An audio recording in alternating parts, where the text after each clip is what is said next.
کہ کس کے قریب ہو جاؤں؟ اللہ کے قریب ہو جاؤں۔ اب سوال یہ ہے کہ صبح سے شام تک کوئی بندہ نماز پڑھے لیکن خدا کے قریب نہ ہو تو پھر اس نماز کا کوئی فائدہ نہیں ہے۔ ہم مجلسوں میں آئیں، ذکر حسین کریں، لیکن ذکر کرنے کے بعد اگر وہ قرب مجھے نصیب نہ ہو تو پھر اس ذکر کا کوئی فائدہ نہیں ہے۔ تو اسلام نے جس چیز پہ زور دیا وہ عبرت پہ زور دیا، وہ فکر پہ زور دیا، اور دنیا دار لوگوں نے جس چیز پہ زور دیا وہ صرف ذکر پہ زور دیا کہ ایک مرتبہ آپ کو یہ بولا جائے کہ 100 مرتبہ ذکر کرو، لیکن ایسا ذکر جس کے لیے امام حسین نے فرمایا کہ دین لوگوں کی زبان کی چٹخاری کا نام ہے۔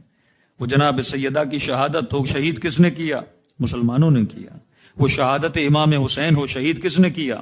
مسلمانوں نے کیا۔ آپ کے 11 اماموں کو شہید کس نے کیا ہے؟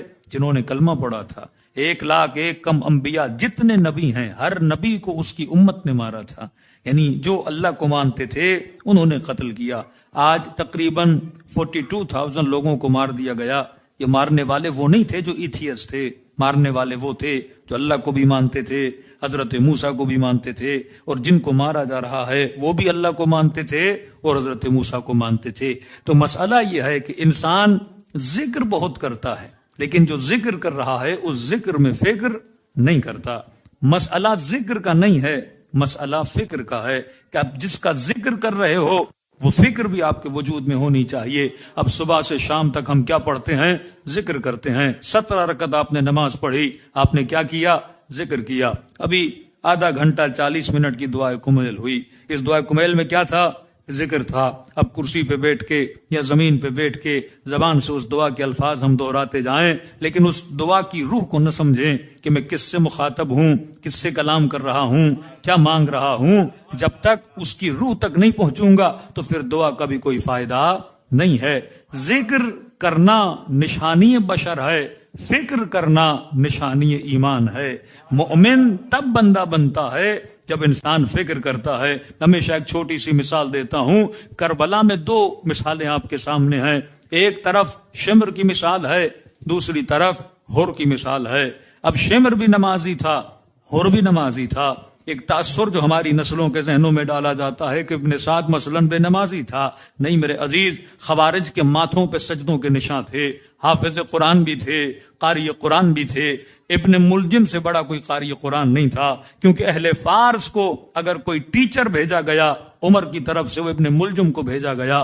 جب یہ قرآن پڑھتا تھا تو لوگ گلیوں میں کھڑے ہو جاتے تھے، اس کی آواز میں وہ رقت تھی کہ لوگ سنتے تھے اور روتے تھے، اور یہی ابن ملجم قاتل امیر المؤمنین بن گیا۔ آؤ لشکر یزید میں پیش امام ابن سعد ہے، مؤذن لشکر یزید کا کون ہے؟ شمر ہے۔ اب سوال یہ ہے، نماز یہ بھی پڑھ رہا ہے، نماز اور بھی پڑھ رہا ہے۔ اب جب نماز دونوں پڑھ رہے تھے تو شیعہ پڑھے یا سنی پڑھے، نماز میں سورہ حم تو پڑھنا ضروری ہے۔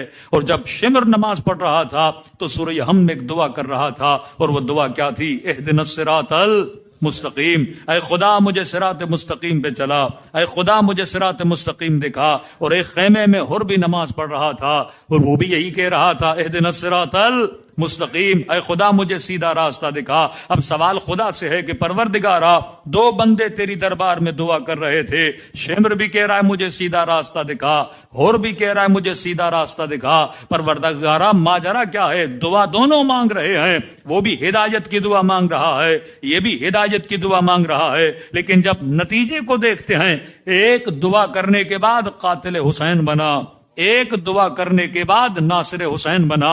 پروردگارا یہ ماجرا کیا ہے؟ شمر نے کہا مجھے ہدایت دے، وہ قاتل حسین بنا، حر نے کہا مجھے ہدایت دے، وہ ناصر حسین بنا۔ تو اللہ کی آواز آئے گی، ہاں ذکر تو دونوں کر رہے تھے لیکن شمر صرف ذکر کر رہا تھا، حر ذکر بھی کر رہا تھا، ساتھ میں فکر بھی کر رہا تھا۔